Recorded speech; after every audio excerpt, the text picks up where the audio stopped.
Assalamualaikum warahmatullahi wabarakatuh. Di sini kami akan mempresentasikan hasil kerja kelompok kami dengan materi konsep akuntabilitas publik, privatisasi, dan otonomi daerah. Sebelumnya, perkenalkan nama saya Hani Septiani. Perkenalkan, nama saya Prihartini. Saya Eva Kurniawati. Nama saya Sri Mas Juwita. Perkenalkan, nama saya Magdalena Pangastuti. Di sini saya akan menjelaskan pengertian dari akuntabilitas publik. Akuntabilitas publik adalah kewajiban pihak pemegang amanah atau agen untuk memberi pertanggungjawaban, menyajikan, melaporkan, dan mengungkapkan segala aktivitas dan kegiatan yang menjadi tanggung jawabnya kepada pihak pemberi amanah, yang memiliki hak dan kewenangan untuk meminta pertanggungjawaban tersebut. Fenomena yang dapat diamati dalam perkembangan sektor publik adalah semakin menguatnya tuntunan pelaksanaan akuntabilitas publik oleh organisasi sektor publik seperti pemerintah pusat dan daerah, unit-unit kerja pemerintah, departemen, dan lembaga-lembaga negara. Tuntunan akuntabilitas sektor publik terkait dengan perlunya dilakukan transparansi dan pemberian informasi kepada publik dalam rangka pemenuhan hak-hak publik. Akuntabilitas publik terdiri atas dua macam, yaitu ada akuntabilitas vertikal dan akuntabilitas horizontal. Akuntabilitas vertikal adalah pertanggungjawaban atas pengelolaan dana kepada otoritas yang lebih tinggi. Misalnya, pertanggungjawaban unit-unit kerja dinas kepada pemerintah daerah, pertanggungjawaban pemerintah daerah kepada pemerintah pusat, dan pemerintah pusat kepada MPR. Sedangkan akuntabilitas horizontal adalah pertanggungjawaban kepada masyarakat yang luas. Oke, di sini saya akan menjelaskan mengenai akuntabilitas publik. Elwood pada tahun 1993 menjelaskan bahwa ada 4 dimensi akuntabilitas publik yang harus dipenuhi oleh organisasi sektor publik, yaitu sebagai berikut. Yang pertama, akuntabilitas kejujuran dan hukum. Akuntabilitas kejujuran terkait dengan penghindaran penyalahgunaan jabatan, sedangkan akuntabilitas hukum terkait dengan adanya jaminan kepatuhan terhadap hukum dan peraturan lainnya. Yang kedua adalah akuntabilitas proses. Akuntabilitas proses terkait dengan apakah prosedur yang digunakan sudah cukup baik dalam hal kecukupan sistem informasi akuntansi, sistem informasi manajemen, dan prosedur administrasinya. Dan yang ketiga adalah akuntabilitas program. Akuntabilitas program terkait dengan apakah tujuan yang telah ditetapkan dapat dicapai atau tidak, dan apakah telah mempertimbangkan alternatif program yang memberikan hasil yang optimal dan dengan biaya yang minimal. Dan yang keempat adalah akuntabilitas kebijakan. Akuntabilitas kebijakan terkait dengan pertanggungjawaban pemerintah atas kebijakan-kebijakan yang diambil terhadap DPR dan DPRD dan masyarakat secara luas. Oke, sekian yang dapat saya sampaikan. Semoga bermanfaat dan juga dapat dipahami. Selanjutnya akan dijelaskan oleh rekan saya. Terima kasih. Baiklah, sekarang saya akan menjelaskan tentang indikator dari akuntabilitas publik dan wujud dari akuntabilitas publik. Nah, yang pertama ada indikator dari akuntabilitas publik. Sebagai contohnya adalah sekolah. Nah, sekolah dapat melibatkan stakeholder untuk menyusun dan memperbarui sistem yang dianggap tidak dapat menjamin terwujudnya akuntabilitas di sekolah. Komite sekolah, orang tua siswa, kelompok profesi, dan pemerintah dapat dilibatkan untuk melaksanakannya. Dengan begitu, stakeholder sejak awal tahu dan merasa memiliki akan sistem yang ada. Nah, untuk mengukur berhasil tidaknya akuntabilitas dalam manajemen berbasis sekolah dapat dilihat pada beberapa indikator keberhasilan akuntabilitas, yaitu yang pertama, meningkatkan kepercayaan dan kepuasan publik terhadap sekolah. Nah, yang kedua, tumbuhnya kesadaran publik tentang hak untuk menilai terhadap penyelenggaraan pendidikan di sekolah. Dan yang ketiga, itu adalah meningkatnya kesesuaian kegiatan sekolah dengan nilai dan norma yang berkembang di masyarakat. Berdasarkan uraian yang telah disampaikan dan dapat disimpulkan bahwa yang pertama, akuntabilitas ini merupakan syarat mutlak bagi penerapan MBS. Nah, yang kedua, akuntabilitas semakin memiliki relevansi dalam dunia pendidikan ketika sekolah diberikan wewenang untuk mengelola dirinya sendiri berdasarkan karakteristik dan kebolehannya. Dan yang ketiga, nilai dan kultur serta matinya perasaan terdesak menjadi faktor penghadang di depan hambatan dalam mewujudkan akuntabilitas sekolah.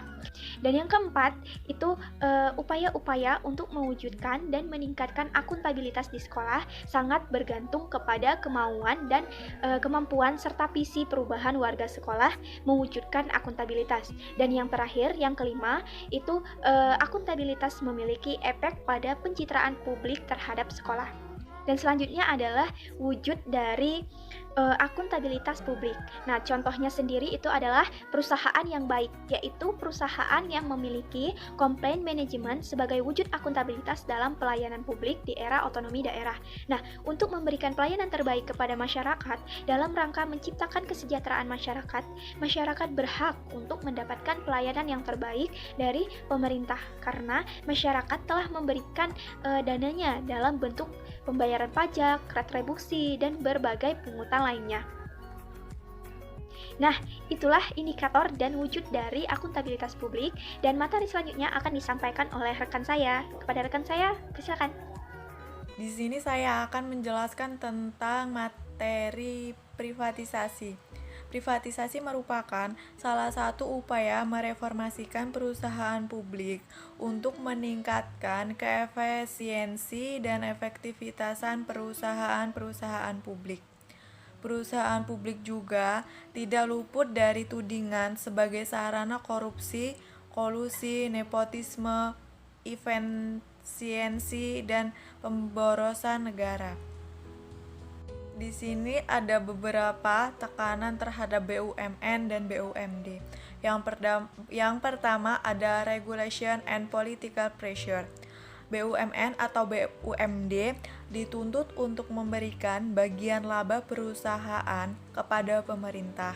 Tuntutan tersebut diperkuat misalnya dengan adanya perda yang mewajibkan BUMN untuk menyetorkan bagian laba perusahaan kepada pemerintah daerah untuk menambah pendapatan asli daerah. Yang kedua, ada social pressure. BUMN atau BUMD akan menghadapi tekanan yang semakin besar dari masyarakat atau konsumen untuk menghasilkan produksi yang murah dan berkualitas tinggi. Untuk itu, mekanisme penetapan harga dan subsidi sangat penting bagi perusahaan. Yang ketiga ada rent-seeking behavior. BUMN atau BUMD akan berhadapan dengan orang-orang atau oknum yang mencoba melakukan rent-seeking, korupsi, kolusi, dan nepotisme. Yang keempat ada ekonomi dan efisiensi. BUMN atau BUMD di sisi lain dituntut untuk ekonomis dan efisien. Tujuannya agar menjadi entitas bisnis yang profesional. BUMN juga bertujuan untuk fokus yang harus diperhatikan manajemen BUMN dan BUMD. Mungkin itu saja yang dapat saya sampaikan. Terima kasih. Baik, di sini saya akan menjelaskan mengenai otonomi daerah. Jadi, perkembangan akuntansi sektor publik khususnya di Indonesia semakin pesat seiring dengan adanya era baru dalam pelaksanaan otonomi daerah dan desentralisasi fiskal.